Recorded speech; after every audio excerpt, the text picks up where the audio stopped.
Assalamualaikum warahmatullahi wabarakatuh. Jumpa lagi dengan Erwin Channel. Mari membaca.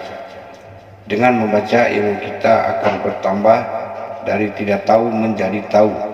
Bagi Anda yang tidak suka membaca atau tidak sempat, malas, dan bermacam alasan lainnya, tonton saja Erwin Channel membaca. Insya Allah ilmu Anda akan bertambah dan menjadi orang yang cerdas. Karena Erwin Channel membaca mengambil dari buku-buku sumber yang sangat populer dan terpercaya, dan penulis buku-bukunya orang-orang yang hebat dengan keilmuannya. Selamat membaca.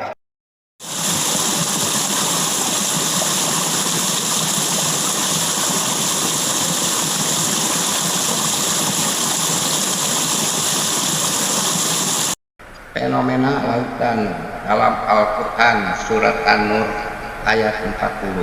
Pada suatu hari ada seorang pedagang asal Toronto, Kanada berlayar mengarungi lautan.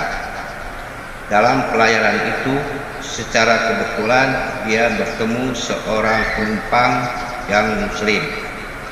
Setelah berkenalan dan bercengkrama, si muslim itu meminjaminya Al-Quran terjemahan untuk dibaca sekedar mengusir kejenuhan di tengah lautan yang dirasa membosankan. Walau dia seorang non-muslim dan tidak mengenal sejarah Islam, anehnya dia tetap menaruh minat membaca kitab suci umat Islam tersebut. Di kapal itu dia membaca dengan seksama, dan saat membaca Quran Surat An-Nur 40, hatinya seketika tersentak. Dia terkesima karena nyaris tak mengira kitab suci Al-Quran menceritakan tentang lautan.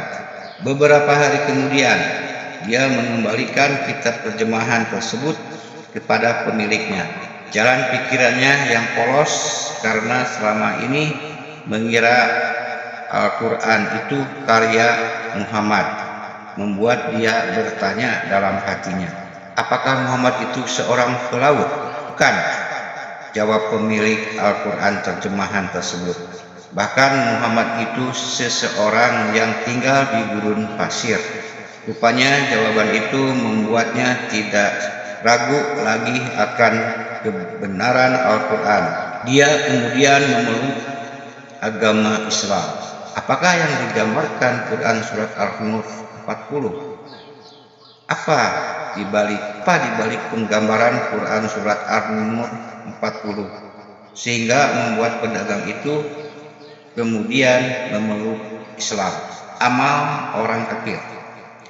Dalam Quran Surat An-Nur 40, Allah berfirman, seperti gelap gulita di samudra yang dalam yang diliputi oleh ombak, yang di atasnya ada ombak, di atasnya ada awan, gelap gulita tindih bertindih. Apabila dia mengeluarkan tangannya, tidaklah hampir dia dapat melihatnya, dan barang siapa yang tiada diberi oleh Allah cahaya, maka tidaklah ada baginya sedikit cahaya pun. M. Quraisy Shihab dalam tafsir Al-Misbah menafsirkan ayat di atas sebagai satu perumpamaan terhadap amal orang-orang kafir yang dalam ayat sebelumnya Quran Surat An-Nur ayat 39 telah dijelaskan bahwa amal orang-orang kafir itu sia-sia belaka.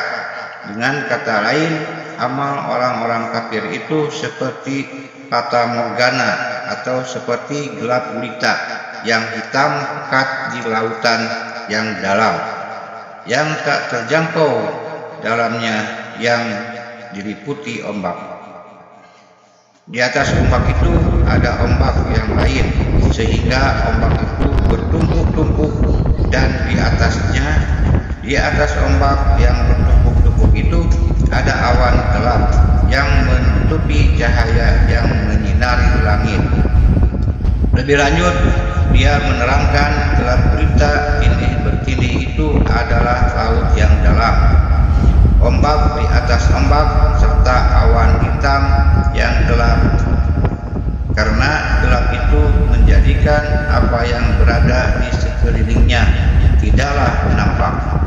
Bahkan dirinya sendiri tidak dapat dilihatnya, sehingga apabila dia mengeluarkan tangannya yang merupakan anggota tubuhnya dan yang paling dapat dia dekatkan ke mata, apabila dia melakukan itu, maka yang terjadi adalah tiadalah hampir dia dapat melihatnya. Hampir melihatnya saja dia tidak dapat, apalagi benar-benar melihatnya, dikarenakan gelapnya situasi ini. Karena dia bukan menerima nur atau petunjuk, sehingga Allah tidak memberinya nur, dan barang siapa yang tiada diberi petunjuk, maka tidaklah ada baginya sedikit pun cahaya. Ibnu Katsir memahami ayat itu sebagai perumpamaan orang-orang kafir yang memiliki kebodohan berganda, yang hanya bertaklid buta pada para pemimpin mereka. Sedang Al-Likai memahami samudra tersebut sebagai perumpamaan hati orang kafir, gelombang sebagai lambang kebodohan, dan awan adalah lambang dari kekotoran serta karat yang telah melekat pada hatinya. Jadi dalam ayat itu Allah mengumpamakan amal dari orang-orang kafir seperti gelap gulita yang tindih bertindih seperti lapisan ombak dan awan di tengah lautan. Keberadaan Al-Quran. Tidak jarang Al-Quran menjelaskan satu hal atau peristiwa dengan perumpamaan. Tetapi dengan perumpamaan itu, sebagaimana perumpamaan yang dijelaskan Quran surat An-Nur 40, bukan berarti menjadikan kebenaran Al-Quran terkurangi. Justru di balik itu terdapat bukti kebenaran Al-Quran yang menerangkan fenomena laut pada satu sisi, dan tentang nilai sastra yang dikandung Al-Quran pada sisi yang lain.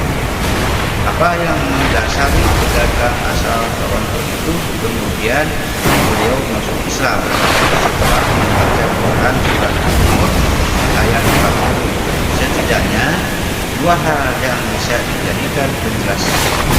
Yang pertama, ia terkesan akan keberatan Al-Quran merupakan badai di tengah lautan.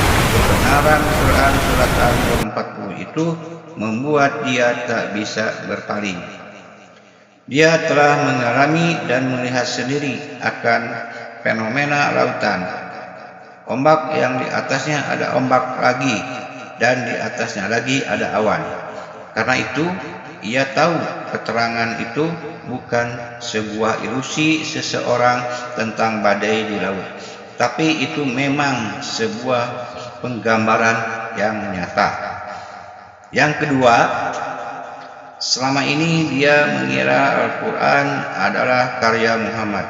Makanya setelah ia diberitahu pemilik Al-Quran terjemahan tersebut bahwa Muhammad tinggal di gurun pasir, ia seketika yakin bahwa Al-Quran tidak mungkin ditulis oleh Muhammad, orang yang tinggal di gurun pasir. Dan dalam pikirannya, siapapun yang menulis Al-Quran tentunya memahami secara utuh badai di tengah laut. Dengan dua alasan itu, dia tidak ragu lagi mengakui apa yang tertulis dalam Al-Quran adalah benar, sehingga dia masuk Islam.